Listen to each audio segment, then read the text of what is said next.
term life versus whole life. In this episode, I'm going to break it down and make it real simple for you guys.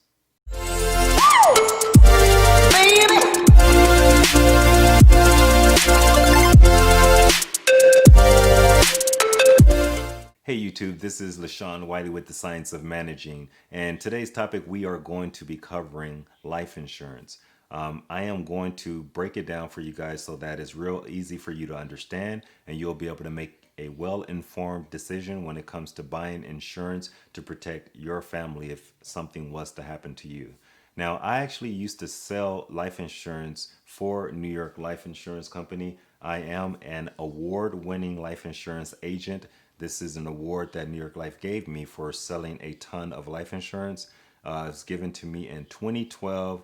It says Career Life Producer Award. That's like I said, that's from selling a lot of insurance when I worked there. I do not work for New York Life Insurance anymore, but I am still a licensed insurance agent because it's one of the requirements at the bank that I work. So this video is only set up to teach and inform you guys. It is not to sell you anything. That's not what I do here on The Science of Managing.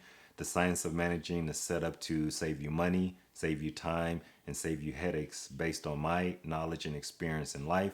So I like to share that information with you guys. So I cover a wide range of different topics, and I like to keep it simple. I like to break it down for you guys in easy to understand language. If that's the kind of information that you're always looking out for, especially a way to make more money, go ahead and hit the subscribe button so that whenever I put up new content, you can check it out if it's something you're interested in.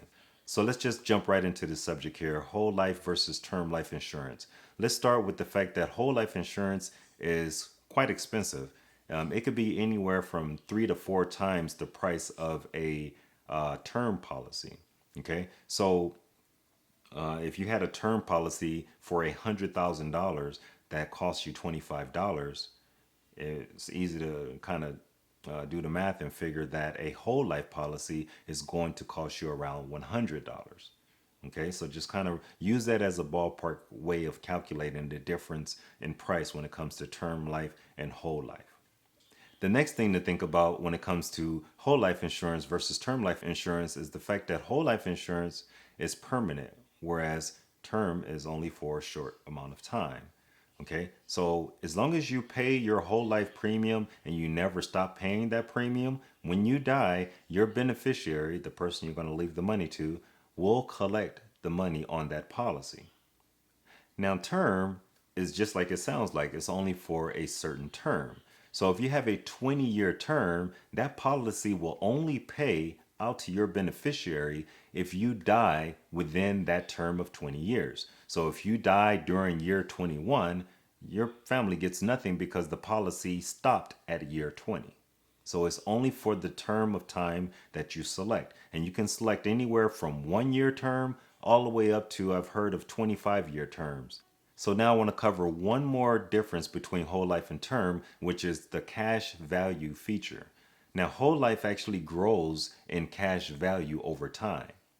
And term insurance does not grow at all in cash value. There is no cash value in term insurance. That's why term life insurance is so inexpensive. And that's why whole life insurance in a lot of cases can be much more expensive because it's very valuable. When you're the owner of that policy, you can actually dip into that policy and borrow some of the cash value. Kind of like think of when you own a home and you build equity in that home.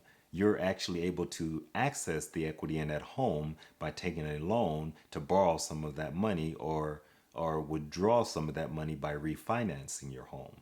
So with a cash value life insurance policy, you can either withdraw some of the cash value over time that the policy has built up, or you can take a loan for some of the cash value in that policy that the policy built up. So a whole life policy it has a lot of uses because of that point of cash value. This is why cash value life insurance is so attractive to a lot of people who are looking for vehicles for their money to actually grow over time. So, one other topic that I want to cover with you guys today is how much life insurance should you buy? A lot of times people think the insurance that they get with their job is enough insurance when actually it's not even close to enough. Normally, the insurance that you get with your job is only around two times, maybe three times your annual salary, and that's it. So if you're making if you're making $50,000 a year, your work insurance policy can be anywhere from 100,000 to $150,000. Now that is not nearly enough coverage, and most people get this one wrong. They always cover themselves with not enough life insurance. So I'm going to share with you guys my own personal example of how much insurance I carried when my kids were young. Okay, with my first wife, I had my three kids that I had to worry about in case anything was to happen to me, and I wanted to make sure my wife was covered, and I wanted to also make sure that my kids were covered. So I had to think about my three kids' school. I had to think about my wife not having to work for at least 10 years. I had to think about my mortgage paying off my house. And I also had to think about the debt that we were actually carrying. So when you think about all of these things, you can start to begin to understand that you need quite a bit of insurance. Now, in my example, to pay for my kids' school, I wanted to have at least $100,000 set aside for each child. So that's $300,000 already. Then I wanted to make sure my wife didn't have to work for at least 10 years if something was to happen to me so that she could stay home, grieve properly, and take care of the kids at the same time. So my salary was around $50,000 a year. So I wanted to make sure she was taken care of for 10 years, which comes out to around $500,000. I also wanted to make sure the debt that I was carrying was paid off as well. And that's including credit cards, car notes, things like that that I owed. So that was around $50,000. So $300,000 for my kids' school, $500,000 so that my wife wouldn't have to work, $200,000 to pay off my mortgage, and $50,000 for debt that I was carrying. So that's around $1 million, a little bit over $1 million.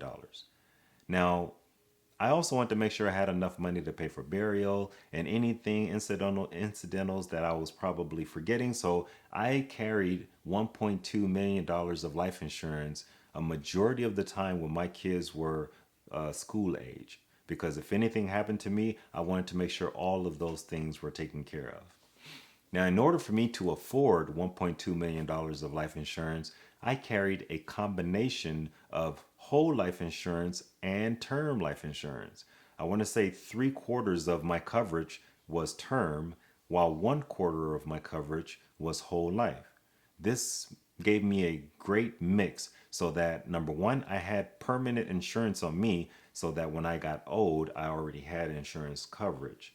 And also, I was able to get a 20-year term to cover the length of time I needed to cover my kids while they were young. Now, when they graduate from college and the house is paid for, or maybe I don't have as much debt, then I don't need to carry all of that insurance, which should be around the time where my term insurance ends. And then I only have the whole life policy, which is a little bit more expensive.